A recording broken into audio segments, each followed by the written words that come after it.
If you want to add holes in Blender Sculpt Mode quickly and cleanly, this tutorial will walk you through the fastest method step by step. Whether you're sculpting props, characters, or hard surface details, knowing how to cut holes directly in Sculpt Mode can save you a ton of time compared to jumping between tools and modes. And if this video helps you out, make sure to hit like and subscribe for more Blender tutorials just like this one. Let's jump in.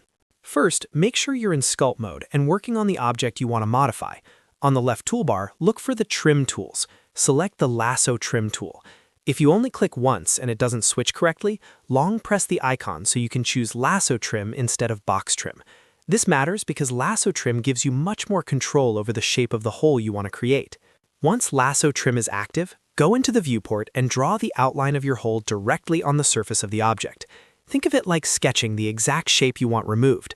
As soon as you release the mouse, Blender will cut through the geometry and remove that section from the sculpt. It's a fast way to create openings, vents, damage, or custom cutouts without manually modeling every edge.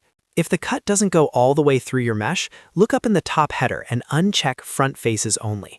This is an important setting because when it's enabled, Blender only trims the front-facing geometry. Turning it off lets the cut pass through the object more completely, which is usually what you want when making an actual hole. Another helpful setting is Trim Orientation. Set Trim Orientation to View, so the hole is projected from your current camera angle. This makes the trimming process much more predictable, especially when you want the cut to match what you see on screen. If you're working on a detailed model, this can help you place the hole more accurately and avoid awkward angles. Now, after trimming, you may notice that the edges around the hole look a little rough or the inside doesn't feel properly sealed. That's where Voxel Remesh comes in. Press Ctrl+R to execute a Voxel Remesh. This helps close the inner walls of the hole and also fixes jagged edges by rebuilding the mesh into a cleaner, sculptable structure. If your cut looks messy, remeshing is usually the next move. After remeshing, hold Shift and brush around the rim to smooth the transition. This will soften any harsh edges and help the hole blend more naturally into the surrounding surface. You don't want the trim to look too sharp unless that's the style you're aiming for. A little smoothing can make the result look much more polished. If you need a perfectly round mechanical hole, use the Circle Trim tool from the same menu. This is ideal for things like bolt holes, ports, pipes, and sci-fi details where precision matters. Instead of manually drawing a rough shape, Circle Trim gives you a cleaner and more controlled result, especially when you need symmetry and consistency. And if you plan to color or isolate the inside of the hole later, use Face Set from Visible. This creates a face set based on the visible surface after the trim, which is really useful for later sculpting, masking, or separating areas for materials and detailing.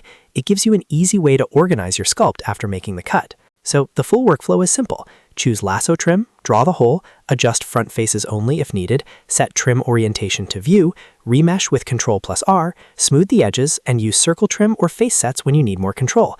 Once you get used to this process, adding holes in Sculpt Mode becomes fast, flexible, and surprisingly powerful. If this Blender tip helped you, please hit that like button, subscribe for more Blender tutorials, and let me know in the comments what sculpting technique you want to learn next.